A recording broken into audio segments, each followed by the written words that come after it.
CCTV 김어준의 뉴욕타임스. 안녕하세요. 김어준의 뉴욕타임스 김어준입니다. 위장 전입 정도는 기본으로 깔고 가는 내각 후보자들에 대해서 여당에서조차 우려하지만 청와대는 요지부동입니다. 낙마할 만큼의 흠결이 아니라고 합니다. 가만 생각해보면 너무 당연합니다. 후보자들에게 문제가 되는 사안들은 따지고 보면 거의 전부 이명박 대통령에게도 고스란히 해당되는 것들이니까요. 그래서 우리 선조들은 유유상종이라는 말씀을 하셨습니다. 좋겠습니다. 비슷한 사람들끼리 모여서 잘 놀아서. 김원준 생각이었습니다. 시사와 재미를 장악한다. 김영민의 시사 장악 퀴즈. 안녕하세요. 김원준 뉴욕타임스가 자랑하는 시사장악 퀴즈입니다. 오늘은 최초로 한나라당에서 이 악마의 소울로 종북 좌파의 소울로 모셨습니다. 이 악마의 소울로 제 발로 걸어 들어온 먹잇감 양경필 의원 나오셨습니다. 안녕하십니까? 안녕하십니까? 네. 예. 40대 중반이신데 네. 벌써 사선이에요. 네. 네. 제가 양경필 의원님 여러 번 만났는데 네. 벌써 한 10여 년 전에 16대 총선 전이죠. 그때 만났는데 그때 이미 차세대 주자. 네. 라고 얘기를 했는데 아직도 주자가 안 됐죠? 저는 뛰고 있습니다. 10년 지났는데 주자 안 됐어요? 갑자기 김태호 총리 후보가 차세대 주자라고 뺏겼죠? 그러다가 네, 그러신 분입니다. 그러다가 이 가드레일을 들이받고 지금 자빠진 상황이에요. 그래서 대통령 형님을 건드린 바람에 예. 아니 네. 가드레일 들이받은 사람은 김태호 후보자. 그렇군요. 네. 어쨌든 차세대 주자가 되려고 하는 줄 알았는데 네. 우리 남경필 의원님은 지금 타이야를 갈고 있어요. 예. 이야. 너무 타이야를- 멋지지 않습니까? 그렇습니다. 예. 네, 타이야를 네, 타이야를 갈면은 달라질 수가 있습니다. 빵꾸난 상태가 오래됐나요? 예? 아니, 빵꾸에 찢어졌습니다. 사실 우리 조현호 경찰청장 후보자 표현대로라면은 개패든 맞아야 할 사람들이 주로 많이 보는 그런 방송에 네. 이렇게 나와주셨습니다. 너무 감사드리고 사실 지난주에 우리 이명박 대통령 임기 절반이 지났습니다. 네. 저는 2년 반을 거치면서 또 인사청문회를 보면서 느낀 게 있습니다. 한나라당은 정말 유능한 정당이다. 유사일에 이렇게 유능한 정당이 있었는가 이런 생각을 해봤습니다. 어느 분야에서 유능하냐? 야당으로서 상당히 유능하다. 이런 얘기입니다. 예. 한나라당이 야당이었을 때 생각해 보셨어요? 자기하고 똑같이 위장 전입하고 또 논문 표절하고 또 탈세를 했는데 통상 이제 자기가 그걸 했으면은 비슷한 그 혐의가 있는 사람이 나와서 뭐 청문회를 할 경우에는 남사스러워 가지고 뭐 어떻게 그렇게 할 수 있느냐라고 얘기 못 하잖아요. 한나라당은 합니다. 예. 얼굴 쫙 깔고 마치 남의 얘기인 것처럼 몰아세운다 이거죠. 예. 왜 그런 줄 아십니까? 왜 그렇게 할 수 그렇습니까? 있는지 정확하게 알거든요. 어떻게 하는지. 자기들 다 해봤거든. 예. 아니 그런데 저는 궁금해요. 이 양마의 소굴에 저희가 벌써 1년 동안 이 방송을 통해서 잘근잘근 한나라당을 무수히 씹어댄 어떤 심정으로 어떤 각오로 이 양마의 소굴로 제 발로 걸어들었습니다. 같이 씹으려고 했죠. 네, 같이 씹으려고. 예. 그러면서 조금 변호도 좀 하고. 변호. 네, 변호는 듣지 않도록 하겠습니다. 편집이 됩니다. 아니 근데 한나라당 사선, 이 사선 대단한 거거든요. 정말. 아무나 못합니다. 진짜. 그렇습니다. 사선 의원께서 나오셨기 때문에 그리고 가장 젊은 사선 의원이 나오셨기 때문에 제가 평소 한나라당의 궁금한 거 한 가지 여쭤보려고 합니다. 본격적으로 이야기 시작하기 전에 이거 정말 궁금한 건데 안상수 대표, 신임 대표죠. 대표의 그 병역 기피 의혹에 대해서 그분께서 이제 모친이 문맹이라서 글을 몰라서 영장을 못 읽어서 그러니까 전달해 주지 못했다. 무려 7년 동안이나. 이 말을 정말 믿으십니까? 믿는데요. 믿으세요? 예, 믿으려고 에이! 믿으려고 노력합니다. 근데 하여튼 군대 안 갔다 온 건 문제 있어요. 그런 분을 대표로 뽑는다는 건 보수의 입장에서 보자면 제대로 된 부끄러운 일 아니냐. 대표를 뽑을 수 없는 거 아니냐. 근데 어떻게 대표를 뽑느냐. 저는 이게 궁금합니다. 사실 그거 뒤집어 풀려고 제가 전당대회에 나갔고 그리고 이제 단일화 시도를 했는데 거기서 이제 안 됐죠. 그거 뒤집어 풀려고 했던 겁니다. 그러니까 안 믿으시는 거군요. 믿는다고 그래야죠, 그래도. 안 믿으면서. 참 신뢰는 별로 안 가는데 믿어야죠, 그래도. 신뢰는 별로 안 가는데. 자, 그럼 저희가 준비한 프로필이 있죠? 네. 네. 우리 저 남경필 의원의 그동안 살아오셨던 그동안의 그 과정 또 행복 한번 영상으로 준비해 봤습니다. 함께 보시겠습니다. 남경필 의원의 프로필 토크. 남경필 1965년 1월 20일 출생. 현재 국회의원으로 자리 잡고 있는 수원에서 시내가를 뛰어다니던 골목 대장으로 행복한 유년기를 보내고 80년대 인기 청춘쇼 프로그램 이름을 딴 영일레븐 11명의 친구들과 우정의 이름으로 뭉쳐 까까머리 학창시절을 보냈다고 한다. 80년대 군부 정권 하에서 대학을 다닌 젊은이들이 다 그랬듯 혼돈과 고민 속에서 대학 시절을 보내다가 1987년 6월 이한열 열사의 죽음을 목도하고 울분하며 피를 먹고 자라는 민주주의의 실체를 실감했다고 한다. 1990년에 기자 생활을 시작했으나 사실과 진실 사이에서 갈등하고 고뇌하다가 1992년 유학의 길을 떠난다. 1998년 아버지 남평우 의원의 별세로 귀국을 하고 아버지의 뒤를 이어라는 주위의 권유와 아버지의 유지에 깊은 고민에 빠졌으나 재보궐선거에 출사표를 던져 정말로 덜컥 너무 젊은 국회의원이 돼버린다. 그렇게 커다란 삶의 전환점을 맞은 이후 현재까지 한나라당 4선 의원에 이르고 있다. 참 보수라는 캐치프레이즈가 국회의원 남경필의 정치적 행보이자 색깔이라고 한다. 김어준의 뉴욕타임스 특집. 오늘은 남경필 의원을 집중 분석한다. 지금까지 김어준의 뉴욕타임스 그리선 반장이었습니다. 진짜 잘해주셨다. 그래서 항상 웃겨요. 예. 보셨다시피 예. 의원님 좀 사십니다. 어릴 때부터 악기라든가 스키라든가 김영필 씨는 상상도 할 수 없었던 어린 시절이죠. 아 그렇죠. 네. 저때 저는 먹었습니다. 예. 먹는 게 삶의 유일한 낙이었어요. 예. 난 유의를 즐길 때, 기량 예술적 그 감각을 키울 때 저는 먹었습니다. 아니 근데 프로필 토크 보다 보니까 이한열 열사 예. 그 죽음을 목도하고 울분 하였다. 근데 울분만 하신 거 아닙니까? 그러니까 울분을 하였다 다음에가 울분을 하였다. 그리고 잘 먹고 잘 살았다. 그리고 그건 아니. 참았다. 그리고 참았다. 울분을 참았다.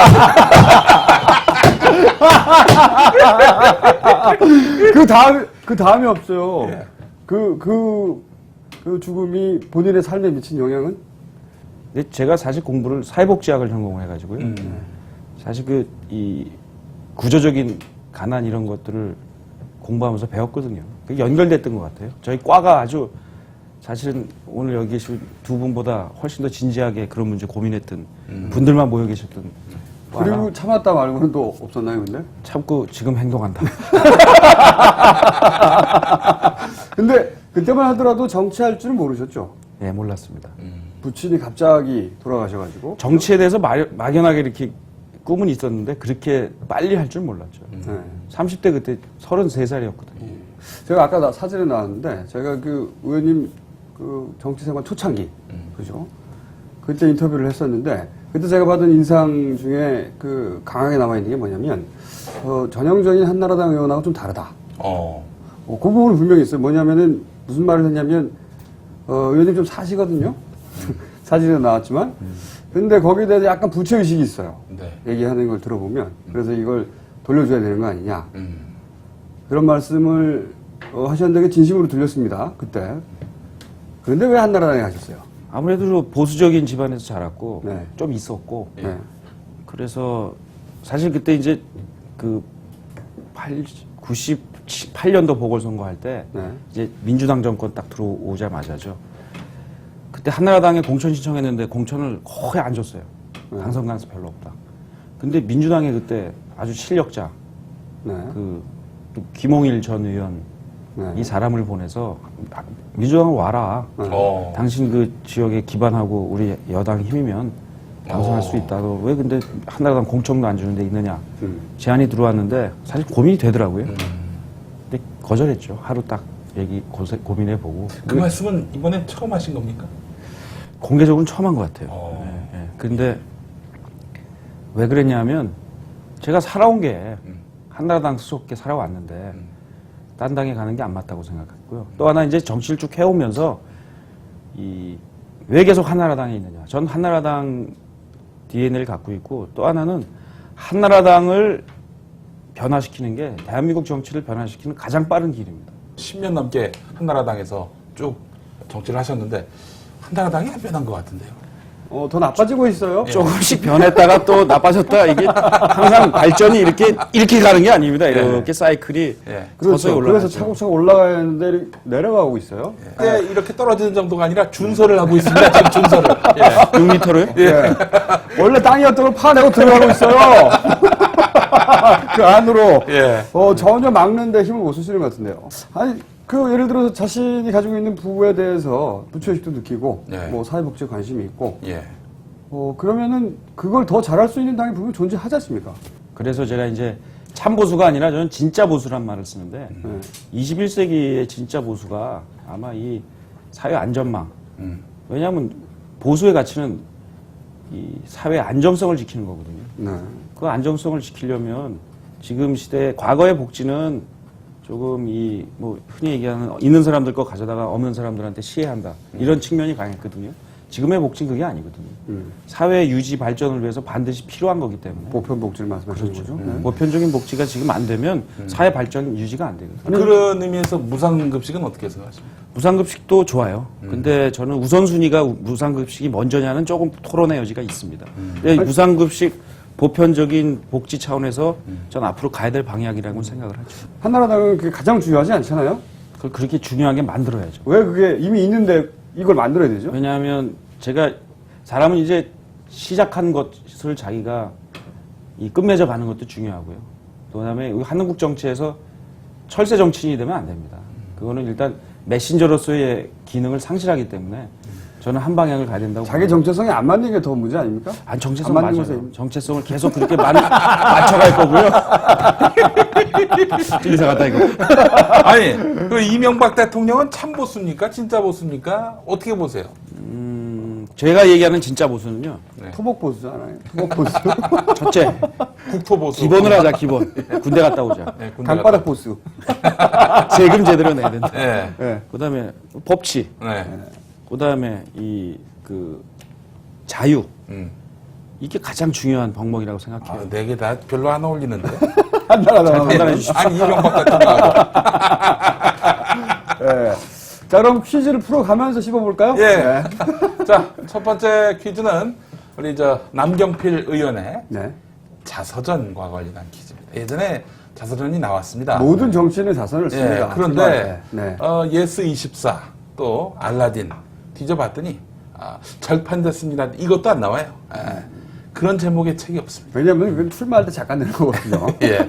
그래서 아주 어렵게 뒤지고 뒤진 끝에 국회 도서관에서 찾아냈습니다. 자, 그래서 제가 그걸 좀 읽어봤는데 그 내용들을 토대로 해서 만들어본 문제입니다. 함께 만나보시죠.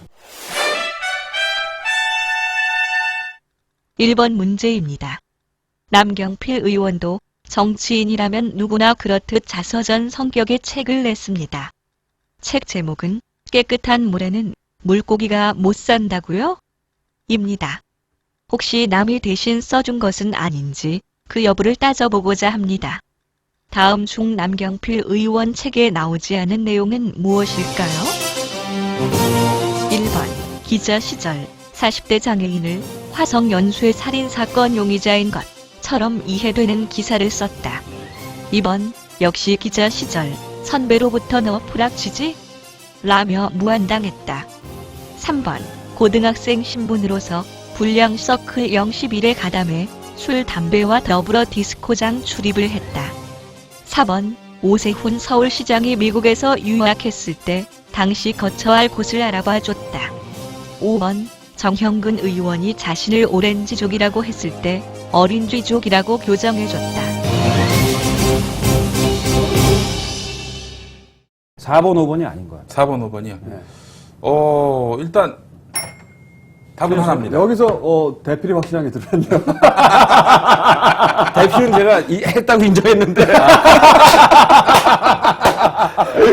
자사전 원래 이 정치인들 출마할 때 팜플렛 대신이라고 봐야 되거든요. 네. 본인이 안 씁니다 이거. 예. 본인이 안 씁니다. 아, 네. 아니 그래도 쓸 시간이 어디 있습니까?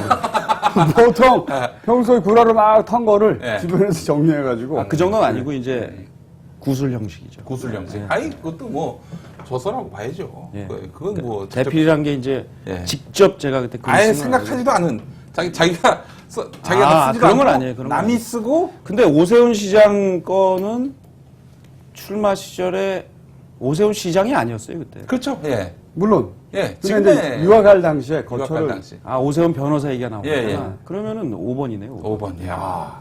정답. 너무 당연하죠, 근데. 저 책이 나온 지가 언젠데 이거 사실은 네. 이게 저 남경필 의원이 하신 말씀이 맞습니다. 왜냐하면 이게 책에 나온 내용이 아니라 네. 그 뭐 추천사라고 하죠. 음. 오세훈 변호사가 그때 관련해서 남경필 의원과 나는 이런 관계다라고 쓴 내용입니다. 그러니까 뭐 모르실 수도 있어요. 그분 그냥 건너뛰셔도 뭐 상관은 없는데 여하간 정영근 의원이 오렌지족이다라고 얘기했습니다. 아니 오렌지 이렇게 얘기하셨다는 내용은 제가 지어낸 내용입니다. 예. 사실 저는 좀 뭐랄까 감동이라면 감동인데 네. 그 살인의 추억 보셨죠 영화? 살인의 추억이. 예. 그때 그 백광호 예. 향수기는 예뻤다 이런 그 백광호 같은 캐릭터예요. 40대 장애인이었는데 경찰이 이 사람을 이제 범인으로 몰라고 그랬고 또 주변에서도 그런 얘기를 했는데 그걸 이제 그대로 경인일보 기자 때 네. 작성을 해서 이제 보도를 하셨는데 그거에 대해서 내가 이게 제대로 된 그런 기사를 쓴 것인가 이렇게 고뇌하는 성찰하는 내용들이 있었어요. 근데 그 부분에 대해서 성찰했다 이 부분은 상당히 좀 많이 인상 돌렸습니다. 뭐 한겨레 저도 쭉 보았지만 한겨레 주류하고는 조금 다른 정서를 가지고 있는 거는 분명한데 네. 그래서 뭐 소장파라고 기대도 많이 받으셨죠. 원희룡 의원과 네. 오세훈 네. 서울시장과 정병국 의원도 있었고 그렇죠. 남원정 해가지고. 그리고 그때만 하더라도 남경필 의원께서 선두주자였습니다. 네. 지금은 4등이 아닌가 싶어요. 5등이 아닌 게 다행입니다. 남원정의 원은 사무총장 그리고 정은 지금 국회 문방위 위원장. 아니 근데 왜 이렇게 소위 이제 주류에서 점점점 밀려나고 계십니까? 원래도 주류는 아니셨지만 네. 적어도 이렇게 젊은 세대에서는 맨 앞에서 선수도 있고 해서 맨 앞에서 스포트라이트를 받죠. 앞에서. 네. 근데 요즘은 뒤에서 조사를 당하고 있습니다. 왜 이렇게 점점 이렇게 밀리시는 겁니까? 제 불찰이죠. 근데 전 밀린다고 생각은 안 하고요. 네. 정치 끝난 게 아니거든요. 갈 길이 멉니다. 끝났을 수도 있어요. 다음. 아니, 근데 최소한, 네. 이명박 대통령이 만약에 심판을 받는다 그러면은 우리 남경필 의원은 피해자지. 거기 뭐 무슨, 책임질 위치는 전혀 아닌 것 그렇다고 같아요. 해서 지난번에 박근혜 전 대표를 밀지도 않았거든요. 갈 데가 없어요. 저는 혼자 갑니다. 갈 데가 없어요. 네. 어쨌든 이런 뭐랄까요. 친구들, 그때 굉장히 친했던 동료 의원들이 이렇게 쭉쭉쭉 앞으로 치고 나가는데 위기감 없으십니까? 그런 생각이 들 때도 있고요. 네. 근데 저는 뭐 급하게 생각 안 합니다. 그리고 제가 최근에 아주 도쿠가와 이에야스를 읽으면서 네. 많이 공감하는데 도쿠가와 이에야스가 그 시대의 같은 영웅들인 뭐 오다 노부나가나 또 뭐 도요토미 히데요시 같은 사람들에 비해서 한 두어 가지 다른 덕목이 있더라고요. 그 중에 하나가 기다리는 거죠. 근데 기다리는데 그냥 기다리는 게 아니라 하나는 한 번도 남의 밑에 들어가질 않아요. 그러니까 이 주공 관계가 되면 공물을 바치면 되거든요. 그럼 보호를 받습니다. 근데 주공 관계가 되죠. 근데 그 주공 관계를 안 맺고 동등한 관계에서 자기가 힘이 약하면 인지를 뺏겨요.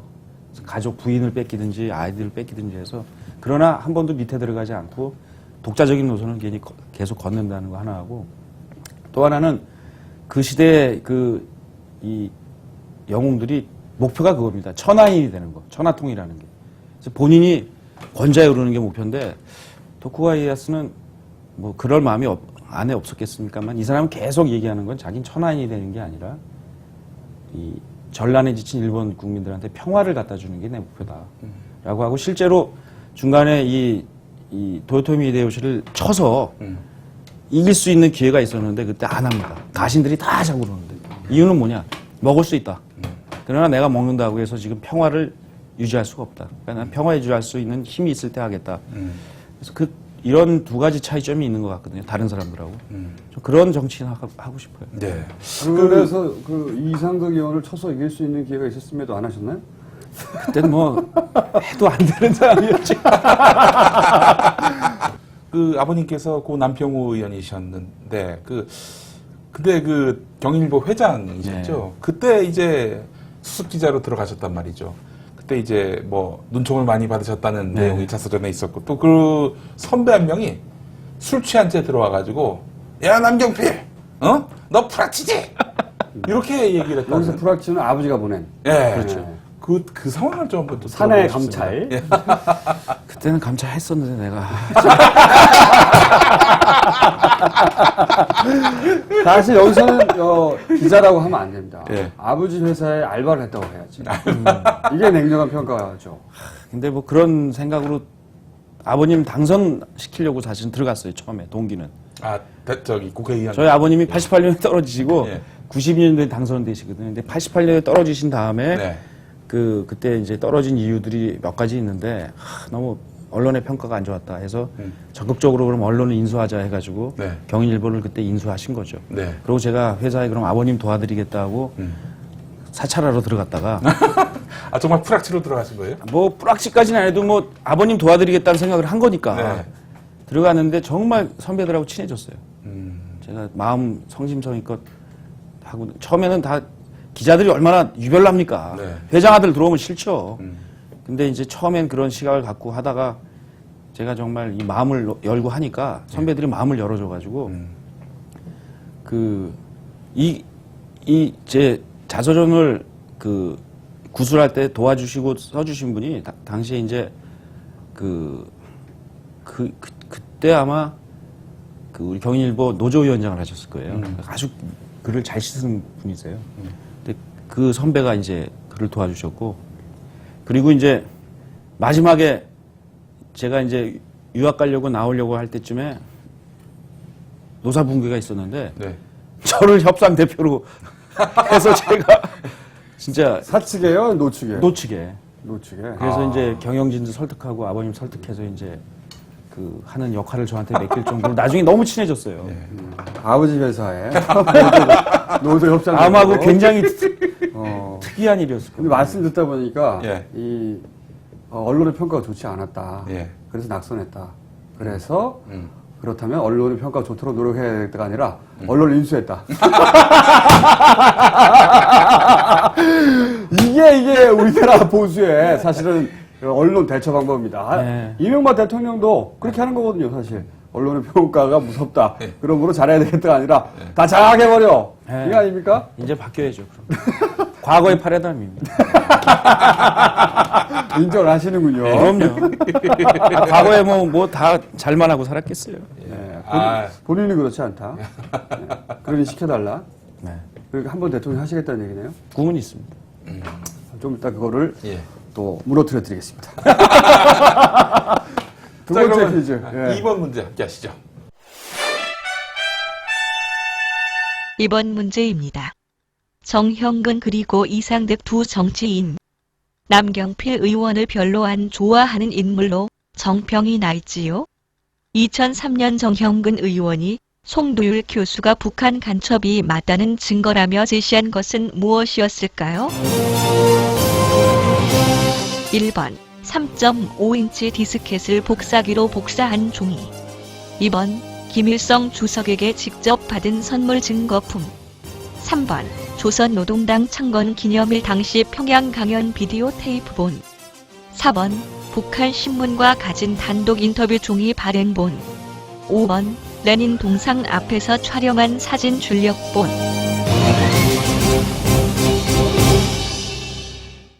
맞춰주십시오. 저 모르겠는데요. 네. 아, 유명한 이 사건. 유명한 사진인데 모르시는 디스켓 제출한 것도 아니고 디스켓을 복사해가지고 제출한 거. 그게 정답이에요. 예. 네. 그게 정답입니다. 예. 일단 틀렸습니다. 아, 이걸 모르시네. 예, 그 사진 한번 보시죠. 예.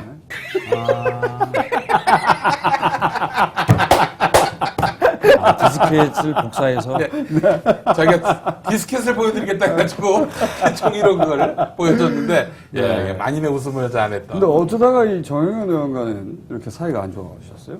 제가 이제 그 한나라당 이 개혁 하자라고 하면서 이제 2002년도 대선 끝나고 나서 전 2002년도까지는 주류였어요. 이회창 총재의 네네. 총애를 받던 네. 그 대변인 젊은 정치인이었죠. 네. 그때 이제 차병렬 대표부터 이렇게 주리와 멀어지기 시작하신 거 아닙니까? 그 이회창 총재가 질 거라고 한 번도 생각 안 해봤거든요. 사실 여론조사는 봤어요. 네. 지고 있는 거를. 그러면서도 이길 줄 알았죠. 그게 이제 그 선거 결과가 끝나고 나서 아, 이 세상이 이런 게 아니구나. 내가 알고 있던 정치, 경험했던 거는 빙산의 일각이고 그 밑에 흐르는 저변에 흐르는 무서운 흐름이 있구나. 그게 혼란스러웠죠.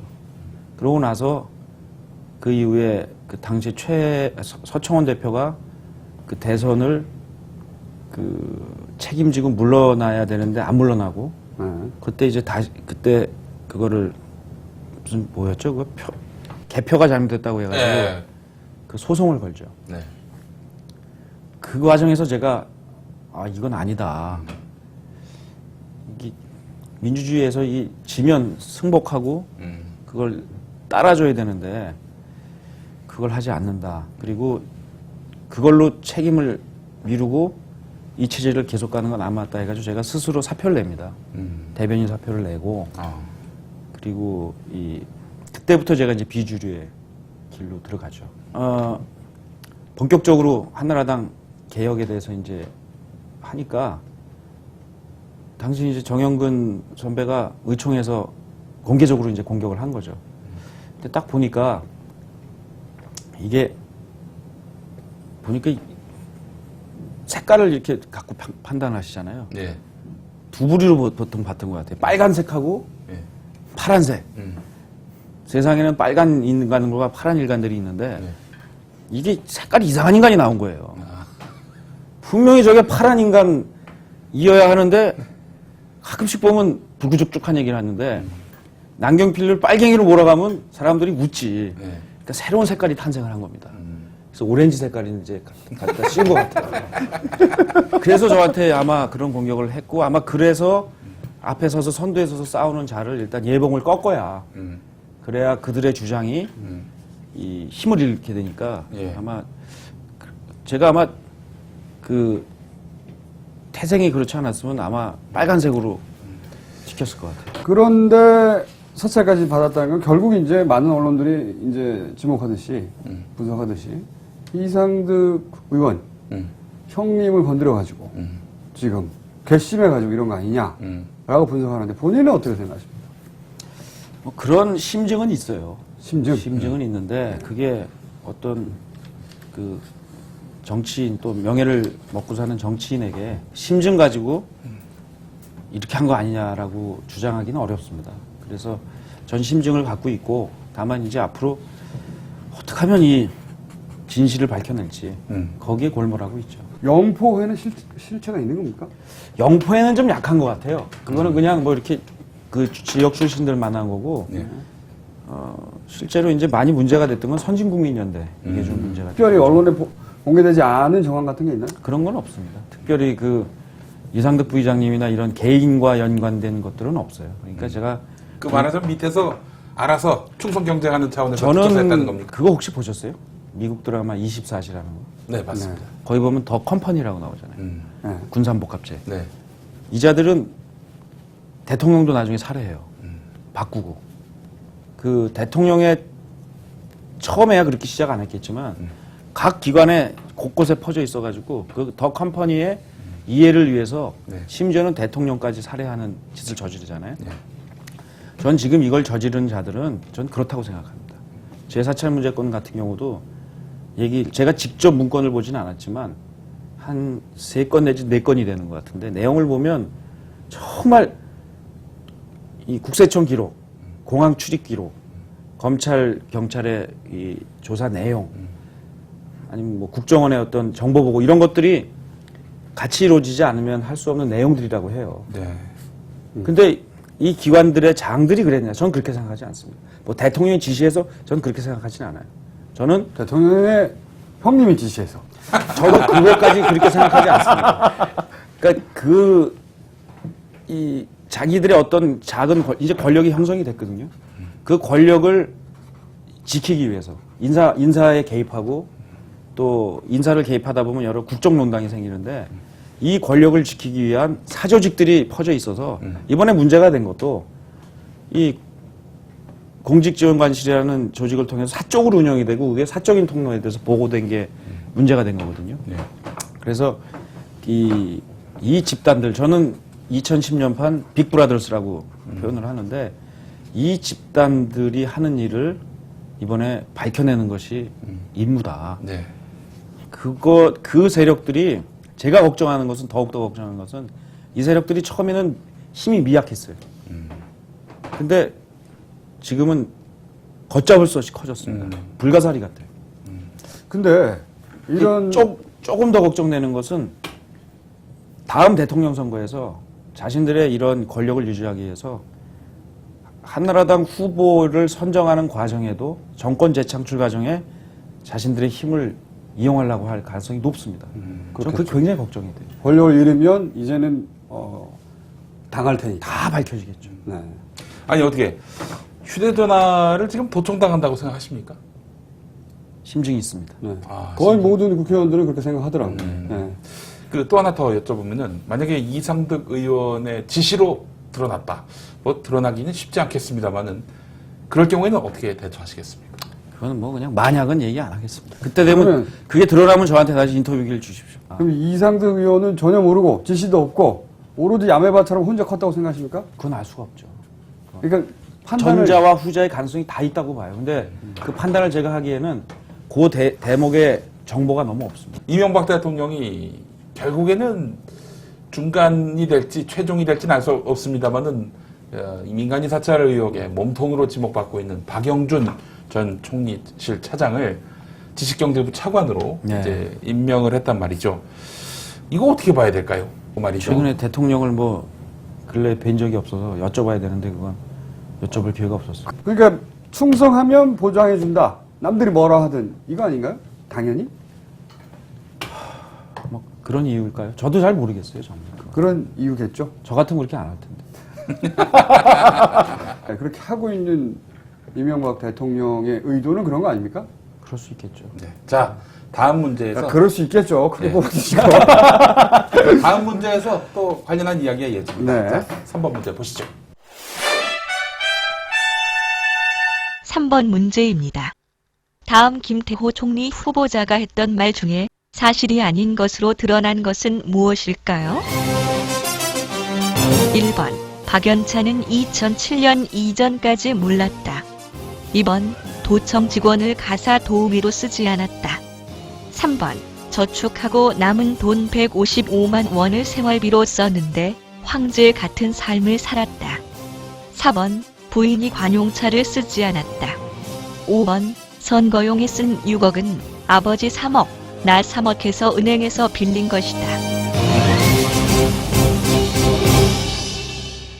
3번이 아닌 것 같은데? 3번이 네. 아, 이건 뭐 아니 남경필 의원님이 보시기에 네. 김태호 총리 적격입니까 부적격입니까?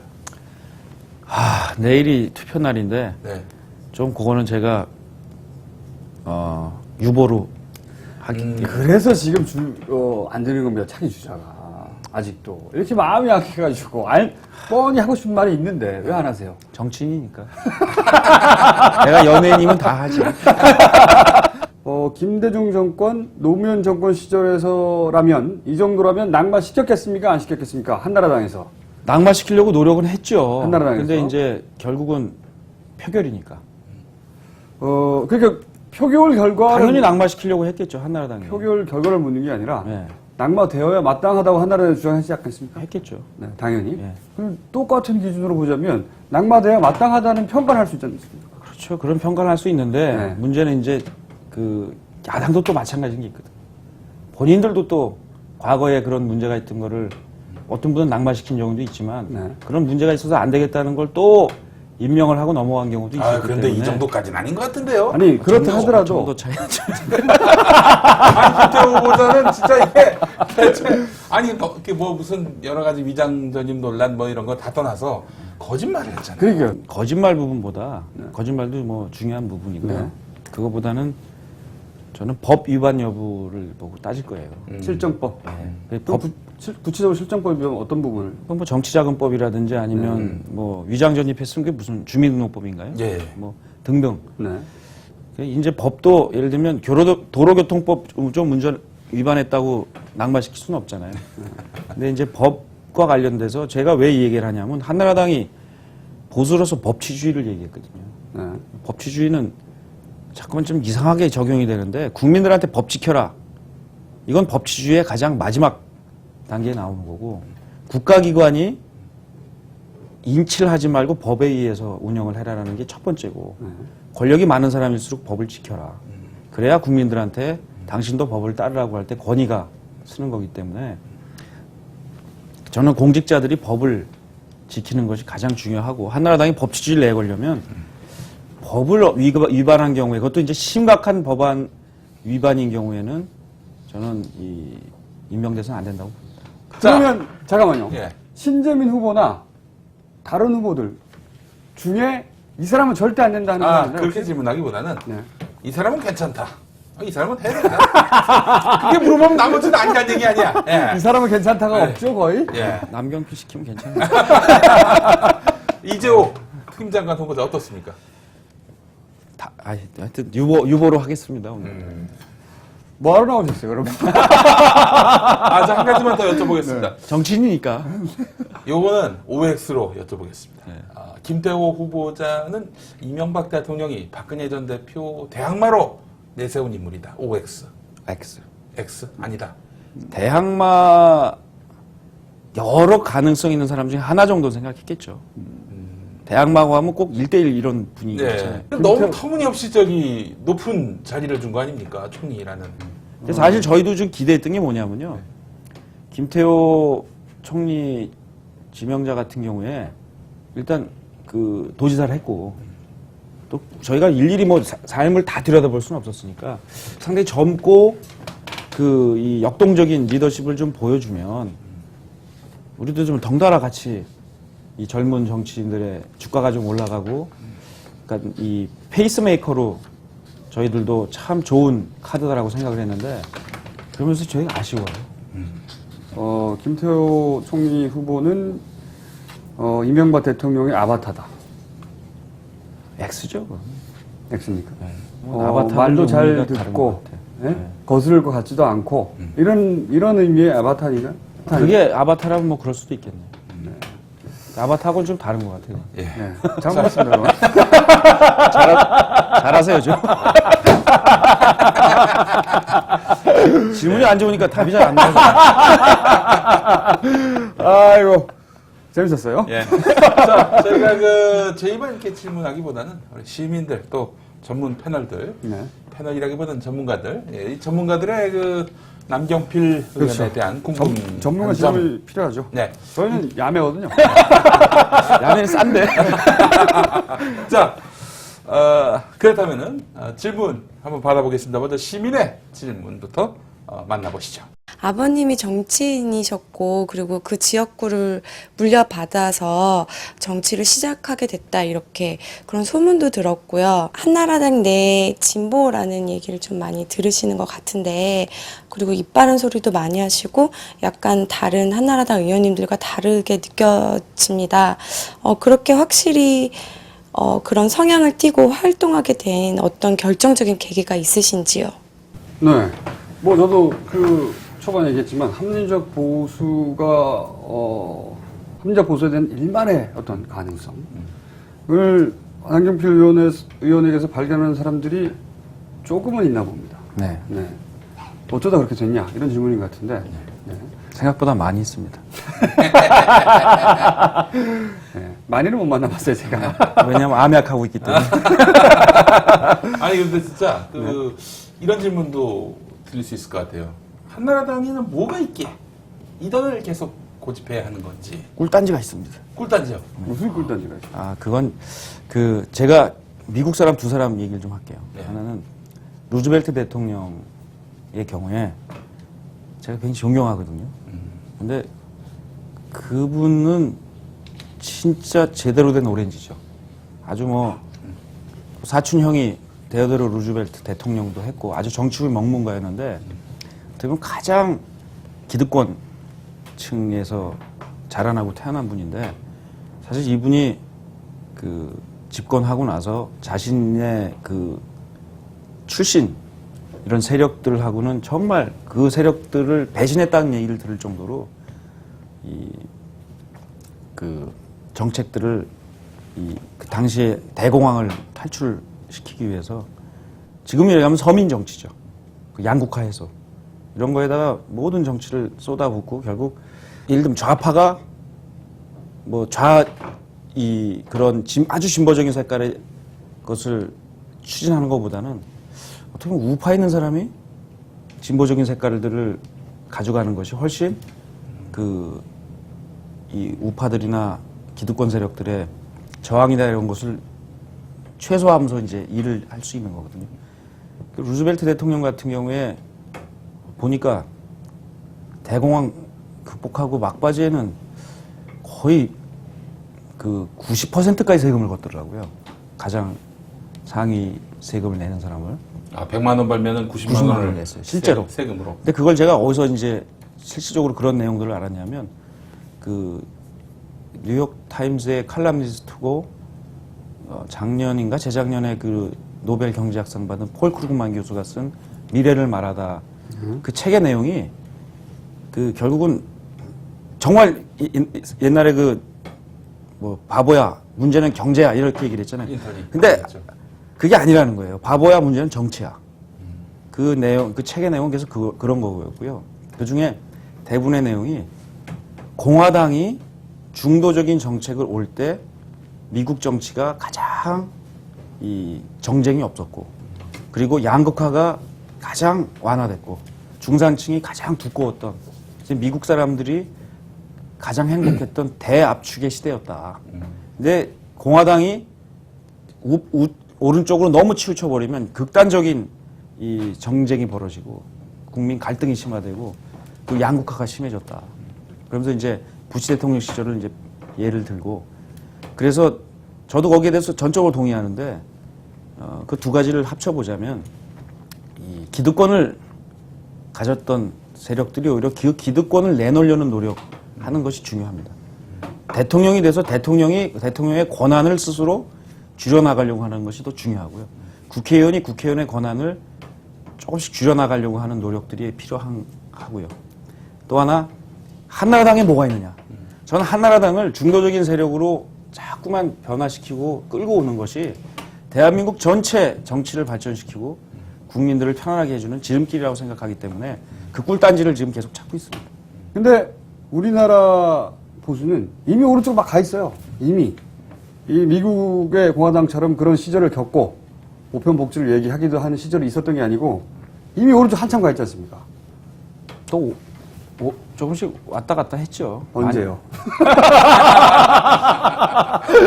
한 번도 안 돌아온 것 같은데.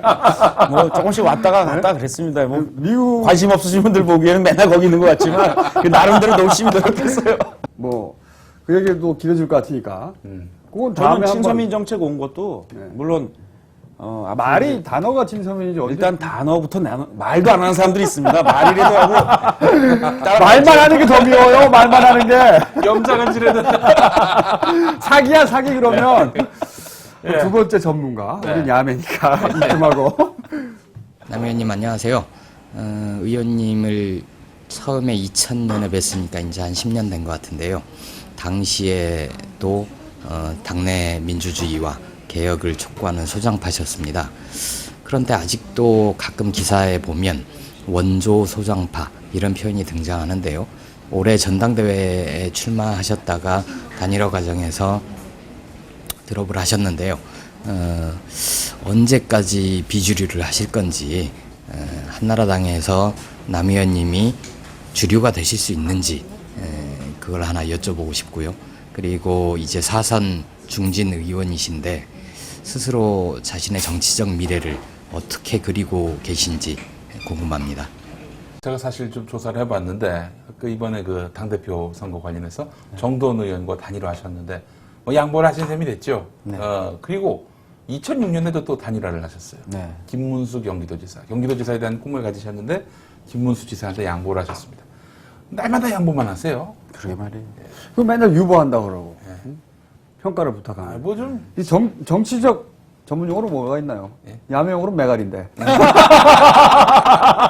정치적 메가리가 없는 거 아닙니까? 결단, 승부수 네. 뭐 이런 거죠. 밀고 나갈 때 치고 나가고 남 안 보고. 아직 뭐 승부수를 걸 단계는 아니라고 판단했습니다. 근데 좀 아쉬움이 있다면은 이 사찰 관련해서는 그 우리 저 취재했던 정봉주 전 의원께서는 네. 자기 같으면은 이상득 의원실에 가가지고 돗자리 펴놓고 단식 농성 벌이겠다 그런 얘기를 하던데. 그냥 무조건 심증만 가지고 할 수는 없죠. 그리고 그렇게 하면 무조건 소송 집니다.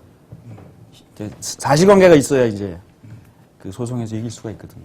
아무 소송이 아니더라도 얼마든지 강하게 주장하고. 정치적인 액션은 아직 어떻게 구체적으로 할지는 아직 정해놓지는 않았어요. 그러니까 이게 정권 말기로 가면 이게 다 터져 나오게 돼 있거든요. 두고 보자. 네. 그러니까 지금 하자. 힘 있을 때 덮지 말고 힘 있을 때 파헤치자라는 게 주장이거든요. 네.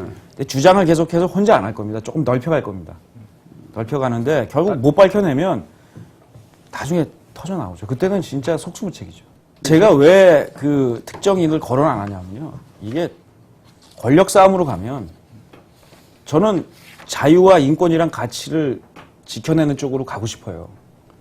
특정인을 그 특별한 근거 없이 공격하면 이거는 작은 권력 게임이 되죠. 이건 저는 작은 싸움이라고 봅니다. 그래서 저는 국회의원으로서 제가 이 문제를 쭉 정리하면서 진실이 밝혀지도록 하는 하나의 트랙이 있고 하나는 제가 결국 법안으로 이야기할 겁니다. 이거 불법적으로 하는 거거든요.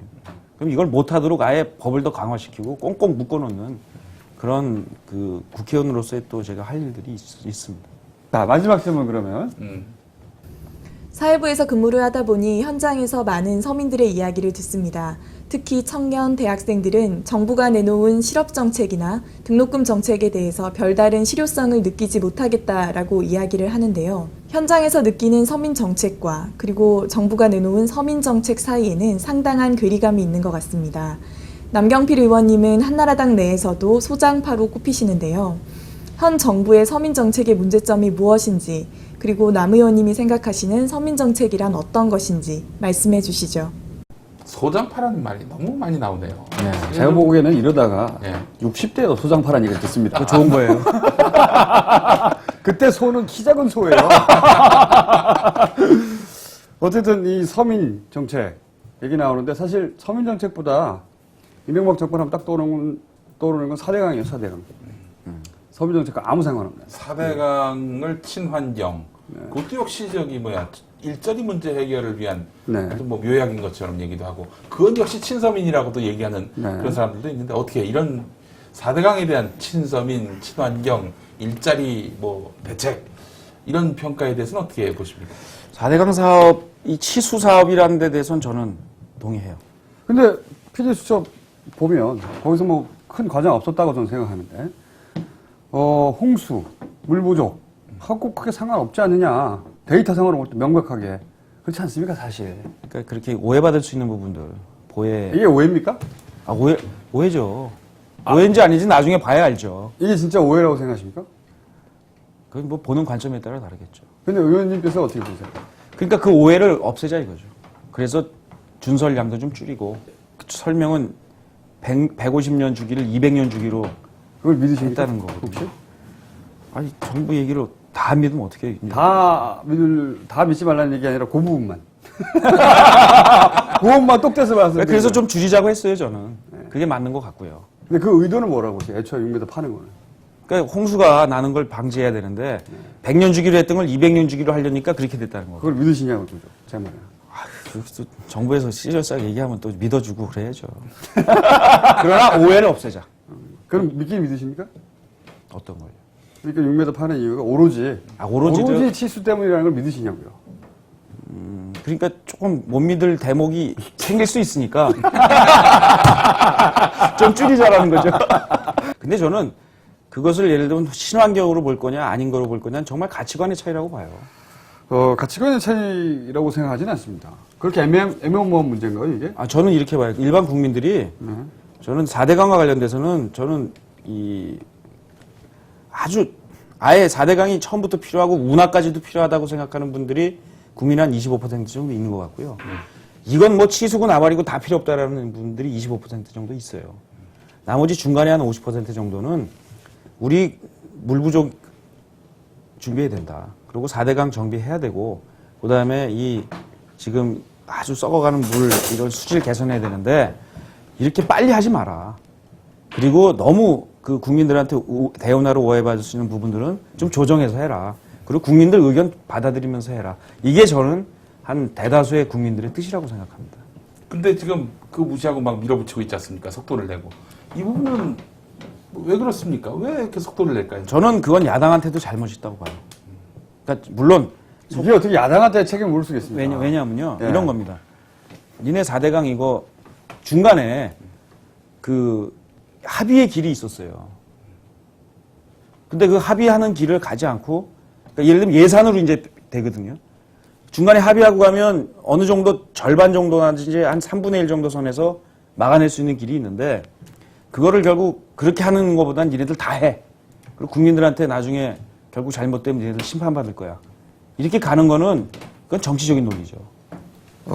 중간쯤에 합의 그러니까 한나라당이 잘했다는 게 아니라 민주당도 100% 잘했다는 얘기를 안 하는 겁니다. 그러면 1등 비난하시고 2등 비난하시고 그 다음에 3등 비난하셔야지 3등부터 비난하시면 1등 비난은 제가 네. 그거 과정에 많이 했어요. 원희룡 사무총장이 이런 말씀을 했죠. 이 4대강 사업은 정권의 운명이 걸린 사업이다. 동의하십니까? 이명박 정권의 명분이 걸렸죠. 이명박 정권의 운명이 아니라 이명박 정권에 붙어 있는 어떤 세력들 일부의 명운과 강 자체의 운명만 걸린 거 아닙니까? 저는 한나라당 전체라고는 아직 보지 않아요. 그러니까 한나라당은 이명박 대통령이 퇴임하신 후에도 계속 이제 진행이 돼야 되고 또 다른 대통령을 만들어내야 되기 때문에 네. 저는 4대강 문제에 있어서는 이번 정기국회에서 좀 합리적인 조정을 했으면 좋겠다는 생각입니다. 대통령한테 사실은 직접 이거 하지 마십시오. 라고 해야지 정치인으로서 할 수 있는 바의 최대치 아니에요? 사실 지금 우리 남경필 의원님 정치인으로서 국회의원으로서는 예산을 어떻게 조정하냐 굉장히 중요한 역할입니다. 그거 예산을 깎아내자는 건 그걸 대통령의 정책을 이렇게 조정하라는 요구거든요. 대통령의 힘으로 뭔가 방법을 찾아내겠죠, 그러면. 예를 그렇지 들어서 않습니까? 뒷조사한다든지 보내버린다든지. 이거는 다 주변 보고 결국은 대통령한테 직격탄을 날려야 되는 내용 아닌가요? 정치인이니까. 그러니까 더더욱이 정치인이니까 할 수 있는 거잖아요. 여당 정치인이잖아요. 네? 여당 정치인이지만 계보도 없고 혼자 쓰겠다고 하신 분이니까 독고다이로. 그럼 이럴 때 한번 확 덤벼서 질러야 되는 거 아닙니까? 왜 그래? 4대강 이거 아니잖아. 이렇게 하면 안 되는 거 아니야? 근데 저는 생각이 달라요. 우리 김호준 선생님하고 생각이 다르다니까. 그러니까 제 말은 4대강 중에 치수의 부분에 충실하던가 그러면. 치수의 부분에 충실하도록 오해될 수 있는 예산이나 준설의 양을 줄이자는 게 제 주장입니다. 어떻게 할까요? 그러니까 대통령한테 하지 마십시오 그러면 안 하시나요? 아니 적어도 그런 정도의 제스처를 해주셔야죠. 제스처의 문제죠 그건. 최소한. 제스처를 요만큼 할 거냐 저만큼 할 거의 차이죠. 최소한 그렇게 해서 세를 만들고 그걸 여론을 만들고 그게 잘못됐다는 것을 여당 내에서도 주장하고 그래서 사람들한테 알려주고 그게 되는 거 아닙니까? 생각해 보겠습니다. 게다가 또 남경필 의원은 4선의 중진이시기 때문에 그러니까 말씀의 발언의 무게가 10년째 달라요. 소장파의 대표. 네. 무게가 다르기 때문에 네. 아무래도 그런 역할이 필요하지 않으시겠나라는 생각을 해보면서 하나만 더 여쭙겠습니다. 네. 2002년 대선에서 이회창 후보 총애를 받으셨는데 그때 이제 노무현 전 대통령의 자기 고백성 글을 이제 악용한 거 아니냐 이런 논란이 있었습니다. 예를 들면은 여러분 노무현 후보가 아내를 때린다고 합니다. 과거에 그랬지만 지금은 안 그런다. 그런 취지는 좀 배제하고 그렇게만 말씀을 하셨는데 너무 악의적인 거 아니냐 이런 얘기도 있습니다. 인정합니다. 왜 그러셨습니까? 그때? 선거 때니까. 예. 선거에 이기려다 보니까 예. 많이 오버했죠. 그리고 나서 거기에 대해서 혹시 노무현 대통령에 대해서 그때는 내가 좀 심했다거나 미안했다거나 했을 겁니다. 아니, 하셨어요. 확인하셨습니까? 하셨어요. 네. 그때 어느 언론인가 인터뷰에서요. 하셨어요. 말씀하셨고. 그래서 제가 남경필 의원 항상 보면 항상 기본 염치는 있으신 분이에요. 예. 제가 그래서 좋아하는 부분이 있습니다. 네. 남사스러운 거를 그러나 메가리가 없어요. 예, 메가리는 중요할 때. 힘이 갖춰주면. 자, 그리고 또 하나 더 2004년 탄핵 당시 그 반대 입장을 처음엔 표명하셨다가 어느 순간 갑자기 찬성으로 돌아섰는데 그때 찬성으로 돌아선 명분이 별로 그렇게 명확하지 않다. 그래서 아마 한 달을 앞두고 총선 한 달을 앞두고 공천 문제 때문에 이렇게 좀 당 지도부에게 눈 밖에 나서는 안 되겠다. 이렇게 판단을 해서 입장을 바꾼 거 아니냐 이런 논란이 있었습니다. 그건 아니고요. 네. 저는 토론 과정에서 이견들은 얼마든지 얘기할 수 있고, 근데 이제 그게 강제적 당론으로 정해졌거든요. 네. 강제적 당론으로 만들지 말든지, 네. 그렇지 못하고 강제적 당론이 만들어지면 저는 그게 설사 내 마음에 안 들어도 따르는 것이 옳다라고 생각을 했습니다. 남경필 의원님, 그 탄핵은 어떻게 이제 6년 4개월이 지났는데 옳은 판단이었습니까? 잘못된 판단이었죠. 잘못된 판단이었다. 정치를 하다 보면 잘못된 판단을 할 수 있어요. 음. 그러나 저는 잘못된 가치를 가지고 하는 건 안 맞다고 생각합니다. 뭔가 따지기에는 마음에 안 들지만 예. 따지기에는 시간이 부족한 관계로 아, 마지막으로 예. 인사를 한번 마무리 인사를 내가 꼭 이 말을 하려고 했는데 못했다거나 마무리 인사를 저희 한겨레 시청자들에게. 네. 한나라당을 대부분 싫어해요. 감안해서 말씀해 주십시오. 네. 상당히 메가리가 없습니다. 그리고 아마 오늘 보신 분들 보시기에는 마음에 안 드는 이런 얘기도 많을 겁니다. 그러나 저는 옳고 그름보다는 서로 다름을 인정하는 것이 정치라고 생각을 합니다. 그래서 입장이 다르더라도 들어주시고 또 이해해 주시고 그 가운데서 해결책이 찾아지는 것 같습니다. 그래서 제가 메가리 없이 얘기한 것도 옳다, 그러다 할 수 있는 두 분 같으면 하겠지만 그렇게 못했점 좀 이해해 주시고요. 다만 제가 앞으로 우리 대한민국이 가야 될 가치를, 보수가 돼야 될 가치를 하나하나씩 만들어 나가겠습니다. 그리고 저 솔직하게 정치할 겁니다. 잘못한 거 있으면 인정하고, 그러나 법을 어기지 않도록 최선을 다하겠습니다. 제가 정말 심각한 법을 어기고 한나라 저는 정치를 그만둘 겁니다. 그래서 지켜봐 주시고 응원해 주시면 한나라당 내에 앞으로 좀 지켜보고 응원할 정치인이 있다 정도로만 오늘 봐주시면 저는 여한이 없겠습니다. 감사합니다. 네. 저는 이렇게 결론을 짓고 싶습니다. 희망을 느꼈어요, 사실은. 예. 왜냐하면 염치를 아는 정치인이 있다는 거, 이것만으로도 사실 희망적인 거 아니겠습니까? 너무 염치를 모르는 세상입니다. 예. 네. 가장 염치를 모르는 사람이 가장 큰 권력을 쥐고 있는 세상이죠. 염치를 아는 사람 뒷조사하고 말이죠. 앞으로는 사찰 당하지 말기를 바라십니다. 사찰 당해도 두렵지 않는 삶을 살겠습니다. 네, 알겠습니다. 저희는 다음 주에 뵙겠습니다. 감사합니다. 고맙습니다. 아유, 수고하셨습니다. 감사합니다. 정태삼, 니네 집안 되게 웃겨. 여보, 君の役目は大きい、吉光さん。はい。 저희 집 서교동. 저하고 결혼해 주십시오.